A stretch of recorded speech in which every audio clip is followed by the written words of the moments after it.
When the Washington Commanders traded Jahan Dotson on Thursday, the move didn't take everyone by surprise, but the location and the capital, now that may be a different story. That and more coming up on today's episode of Locked On Commanders.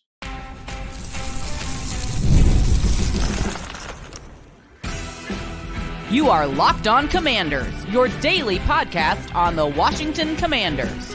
Part of the Locked On Podcast Network, your team every day. And welcome in, everybody, to today's episode of Locked On Commanders, part of the Locked On Podcast Network, your team every day. I'm your host, David Harrison, credentialed member of the media, covering the Washington Commanders for Sports Illustrated's CommanderGameDay.com. And I'm here with you every Monday through Friday. Appreciate you coming through today. Everydayers, appreciate you coming through every day. This is your daily podcast covering the Washington Commanders. If you haven't already, you can subscribe for free on YouTube or wherever you are listening to this episode, where we are going to be diving into the Jahan Dotson trade. The Washington Commanders trading their first-round wide receiver from just a few years ago to the Philadelphia Eagles. We're going to dive into all the layers on that, and we're also going to talk about Jaden Daniels because, of course, it is day 16 of training camp, so we have our Eye of the Tiger segment, but that's buried all the way at the end of this episode. If you want to discuss anything we're talking about here or anything else Washington Commanders related, all you got to do is send me a text message, and to do that, all you got to do is go to joinsubtext.com/LockedOnCommanders. Text me your thoughts, your questions,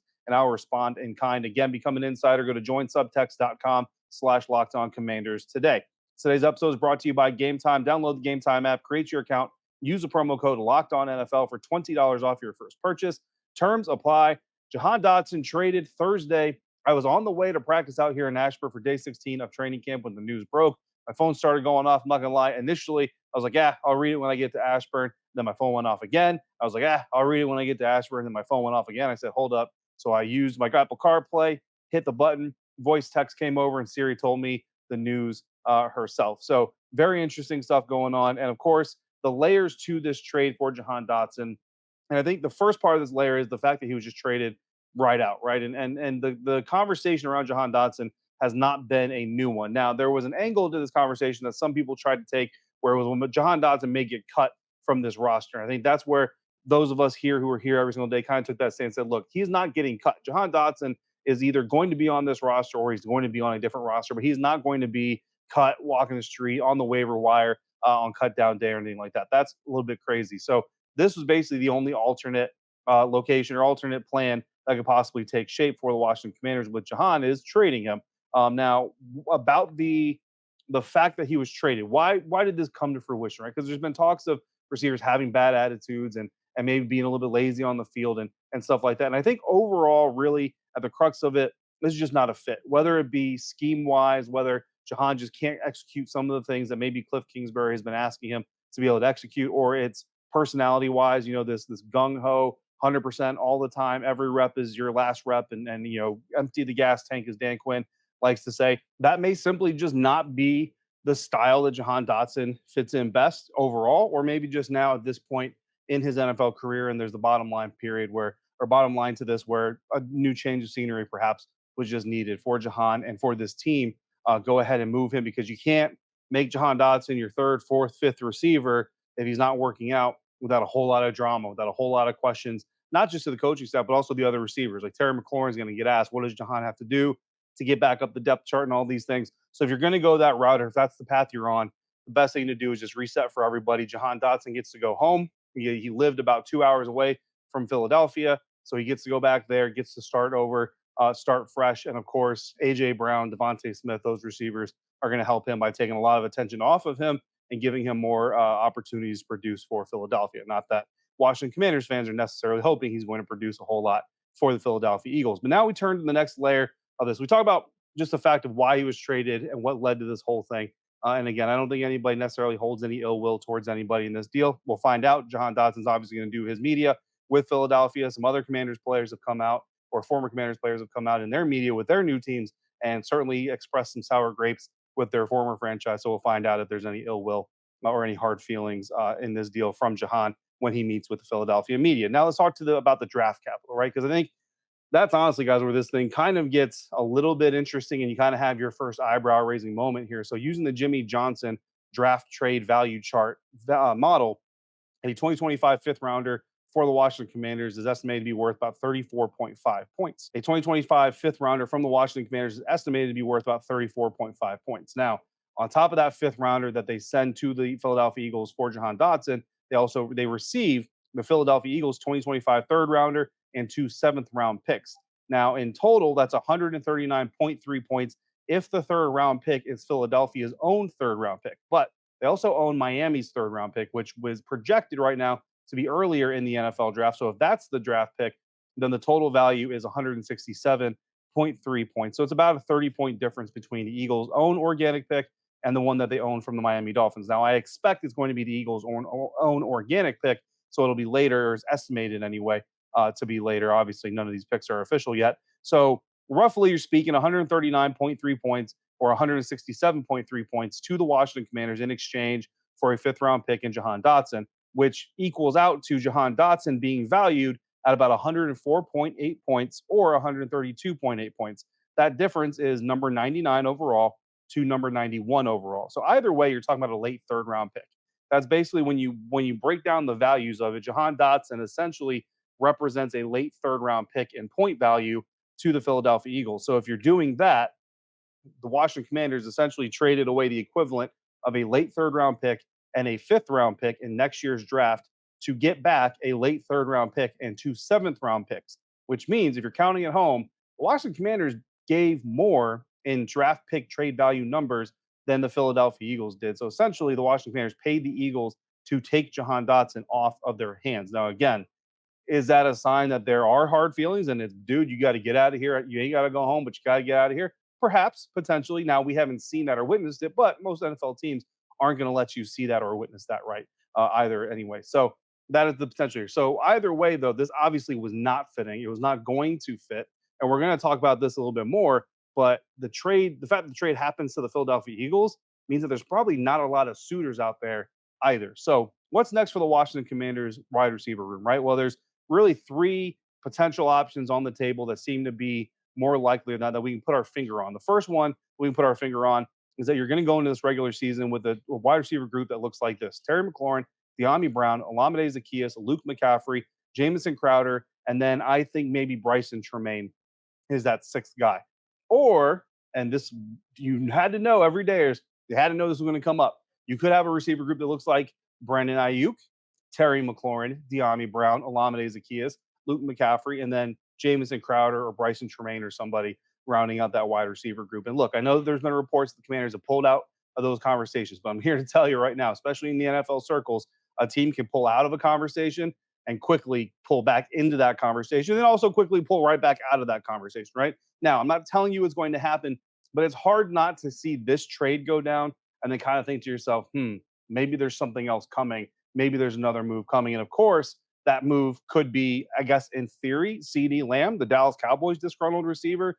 So you got CeeDee, Terry, Dyami, OZ, Luke, and then Jamison or Bryson or someone like that. Now, I don't think, as odd as it is to see Jahan Dotson getting traded from the Washington Commanders to the Philadelphia Eagles, I don't know that there's a reality where Jerry Jones trades his star receiver to Washington. Like, I don't know that that reality exists. That would just blow the roof off of this whole thing. And if the hiccup to trading for Brandon Aiyuk for the Washington Commanders, because remember, they had these conversations. If the holdup to trading for Brandon Aiyuk was the long-term contract and the money, well, you're going to give CeeDee Lamb a bigger, better contract than you're going to give Brandon Aiyuk. So is the talent level between CeeDee Lamb and Brandon Aiyuk enough for Adam Peters to potentially pull the trigger on that? I don't know.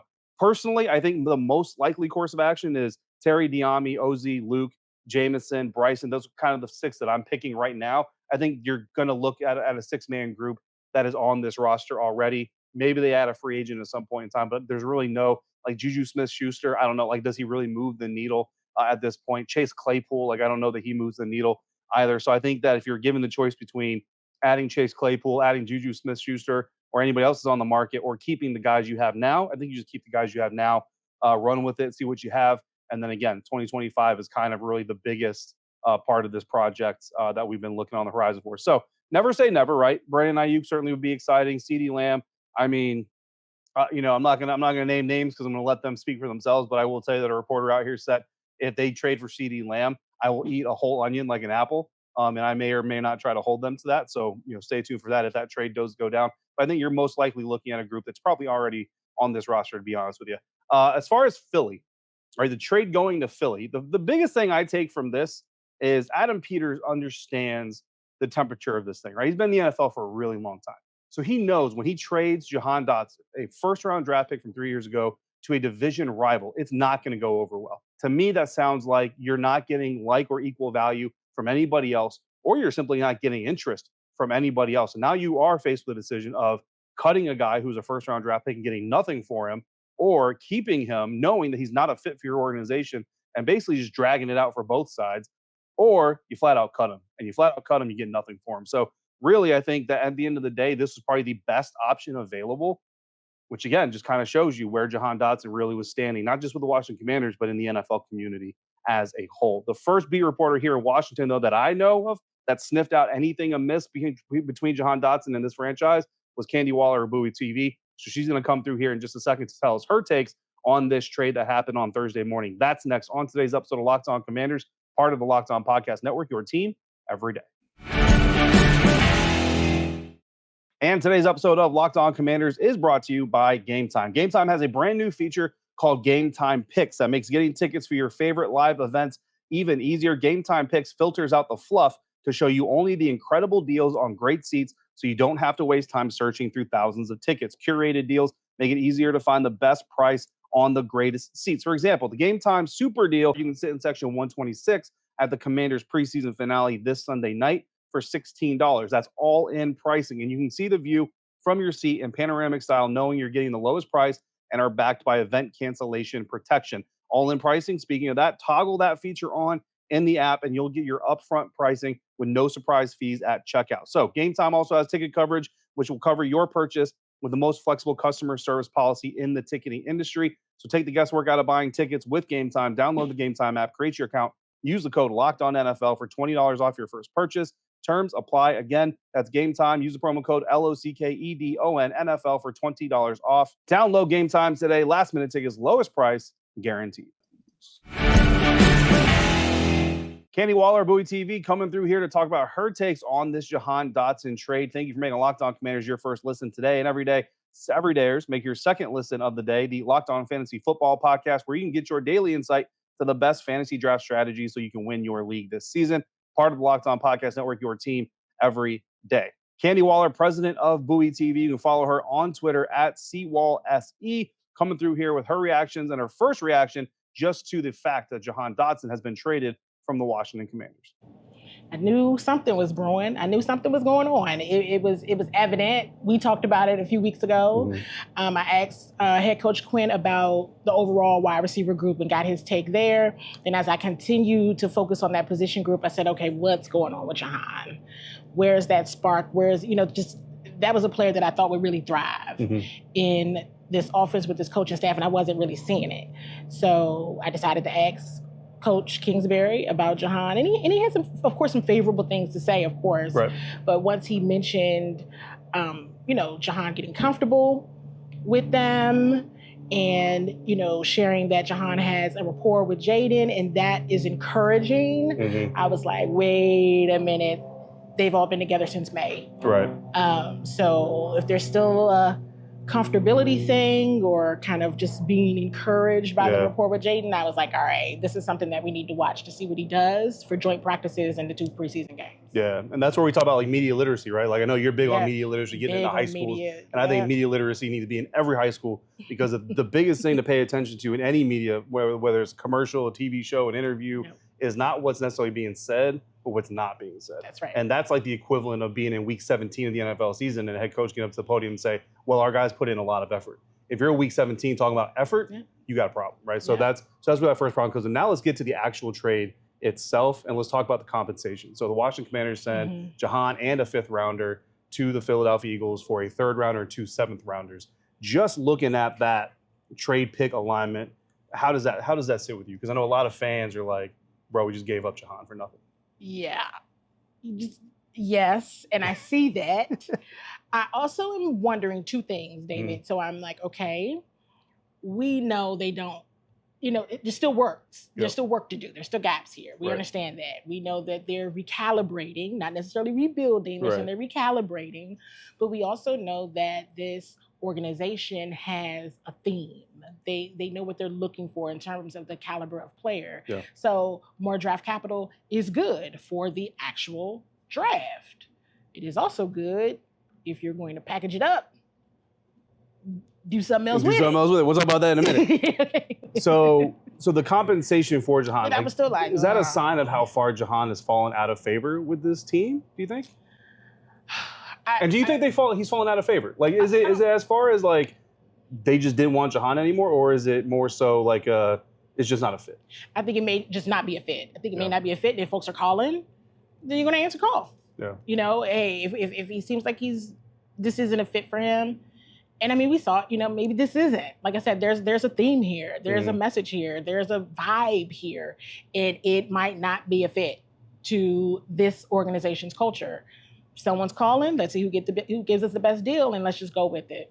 Yeah, I think sometimes when you're in an organization, if you draw that hard line, you say, if you're going to ride this ride with us, you got to be this kind of a person. If you're not on that side of that line, then you're not going to be here for the ride. I think that's certainly fair, right? Yeah. Let's talk about the Eagles now. That's the other part that's got people riled up about this.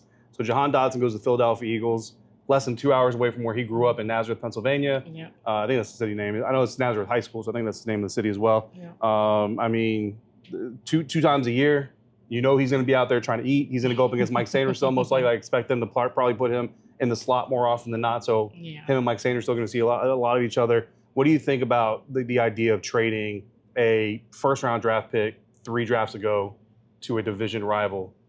I don't like it at all. I mean, that's the first thing, and it doesn't help that I'm wearing a green dress today. And so it was just like, that's an accident. That's an accident. The news was, I was dressed before any of this happened, but that actually sucks. If I'm just being real honest, the Eagles. And I always have this thing with the Eagles. I always feel like the Eagles make moves. Like, they have great drafts, great off seasons. They try to put the pieces together so that they can go deep into the, into the playoffs. Yeah. It shows, it proves all the time. So I'm like, within the division, I mean, I think we made, I think this is one of Jahan's favorite teams from his childhood, that he really loved the Eagles. So maybe this will help him to reconnect, and maybe he'll be more of a fit there, but it does stink that it's within the division. I'm like, man, wow, okay.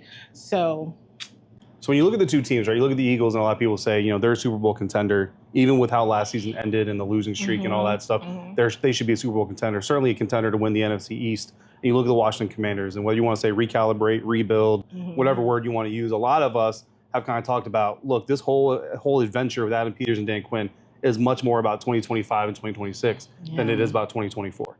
That being said, and kind of trying to foretell the storylines of the future, if Cooper DeJean, because that's the other part that's come back up, is the Washington Commanders traded draft picks back, and they allowed the Eagles to come up and get Cooper DeJean, which a lot of people kind of wanted for the Washington Commanders. If Cooper DeJean gets an interception in 1 or 2 of these games, if Jahan Dotson gets a touchdown in 1 or 2 of these games, and the Philadelphia Eagles win the NFC East, and the Philadelphia Eagles make it deep into the playoffs, and the Philadelphia Eagles maybe make it to the Super Bowl, or we even win a Super Bowl, how bad is that going to be for Adam Peters from a coverage standpoint? Do you think us, right? Are we going to keep that lens of this whole thing is about the future, not 2024 specifically? Or is that going to turn into a problem for Adam Peters from a PR standpoint? I think it's going to turn into a problem by default, right? Because for me, I'm starting to think about it like, well, is this a rebuild, or are you really trying to win and trying to make a move right now to be the best possible team that you can be with what you have? And it remains to be seen, right? Because I think this move, we really don't know.